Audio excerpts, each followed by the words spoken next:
So I've been getting a lot of questions about the aspirin mask. So I'm going to demonstrate how to do an aspirin mask. Aspirin masks are a great way to exfoliate. They're good for getting rid of acne, reducing redness, tighten pores. It's the bomb.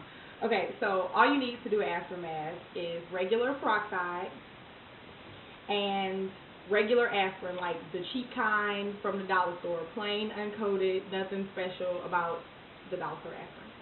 Okay, so you want to take about 5 or 6 aspirin,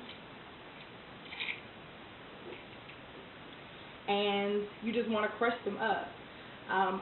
People have asked can you use BC powder? No, don't use BC powder. One of the great things about an aspirin mask is that it exfoliates your skin, and because the BC powder is already so finely ground, like, you won't get all of the exfoliating tendencies if you don't grind it yourself.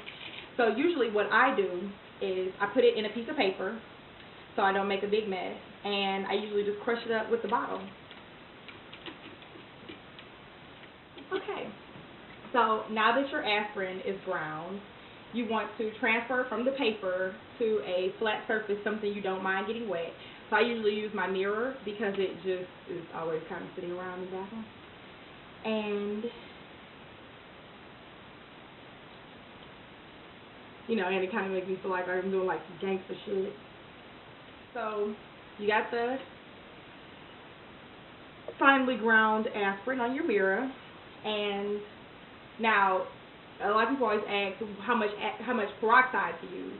You want to just add a couple drops at a time until it becomes like a thick paste, like the kid paste that all of us have tried to eat. So I usually just pour a little in my cap and mix it in a little bit at a time with my fingers. Now you don't want it to be too thick because it dries really fast, but you also don't want it to be too thin to where you can't get it on your face. So adding a drop of peroxide at a time is very, very, very essential. Okay, so now you got it to a paste. It's just kind of like a creamy consistency. And with your fingers, you just kind of exfoliate it on. And I kind of just use like a circular kind of motion. And really for like the problem areas, like I spend a little extra time. Am I so cute? Don't worry, you will be afterwards. And your face will feel like a baby's ass, trust me. Okay, so now the things that you need to know. First of all, it tingles. Like medium kind of tingle. Second of all, it can start to itch. You have to leave it on no less than 10 minutes, no more than 20. I usually leave it on about 15 or 20 minutes. I want to get all the effects. And it's going to flake. So don't wear anything cute. Don't do it with your clothes for the club on already. You will be mad at me. And just avoid your eyes.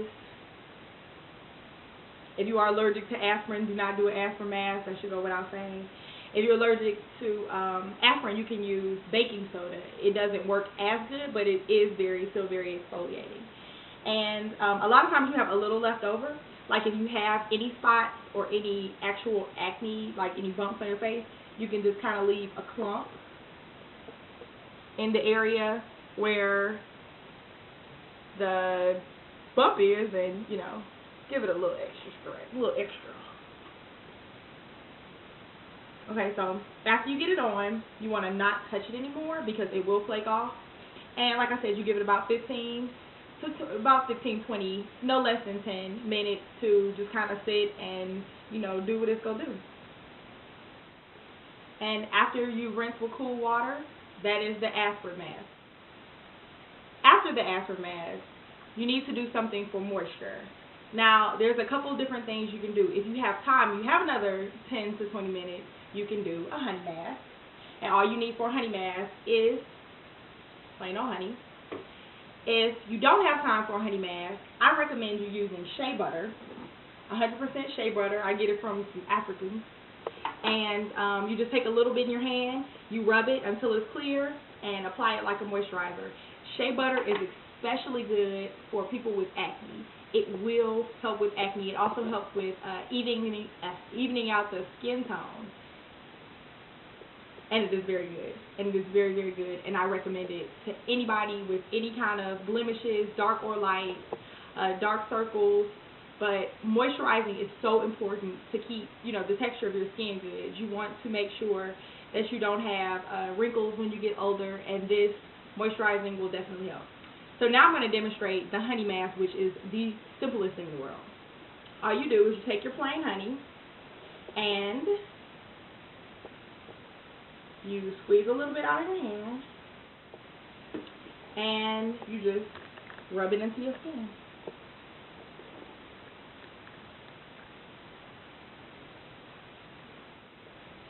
And you're going to be quite shiny. Wow. But it smells good. Definitely tastes good. And it's cheap as hell, and it is so good for your skin. Like, if you do a honey mask right behind the aspirin mask, your face will be like butter, like a bushel cheese. And you just leave it on for the same amount of time that you left on the aspirin mask. If you left the aspirin mask on for 10 minutes, then you need to leave the honey on for 10 minutes. If you left the aspirin for 20 minutes, you need to use the honey, leave the honey on for 20 minutes.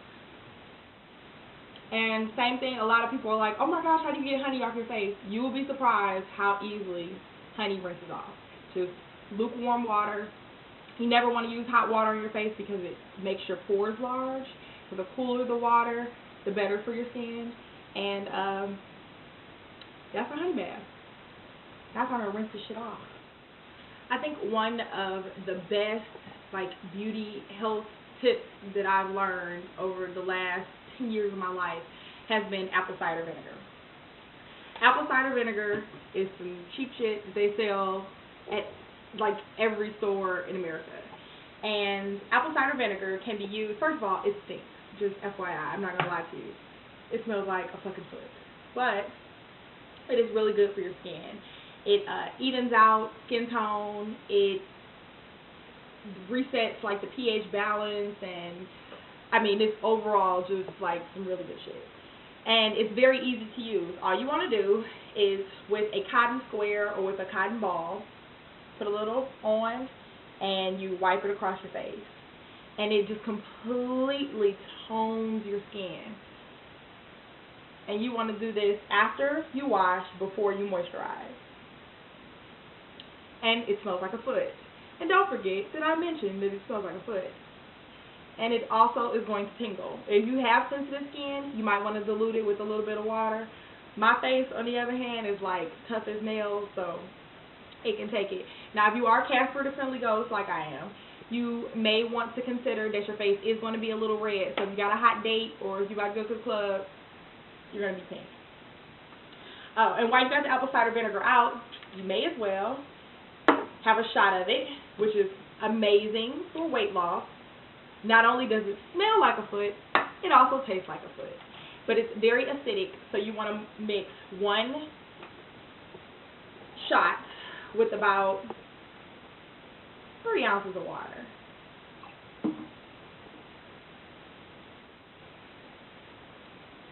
Tastes like a foot. But it is so good for weight loss. You take it 30 minutes before or after a meal, and it just helps like break down the food. It keeps your metabolism up. It is really some amazing shit. And while you got your water out, don't forget you have to drink plenty water if you think that your skin is going to be beautiful. And if you are 21 and you're not drinking any water and you have flawless skin, just give yourself a couple more years. Okay, so my last thing while we got the water out is fish oil. Fish oil is the best. The omega-3 is good for your heart, and it's also good for your skin. You will see the difference. With any kind of vitamin, they tell you to give it 30 days or give it 60 days. In 30 days, you will see a difference in your skin with fish oil. So you just take 2 of the little fish oil tablets. Kiss them up to God.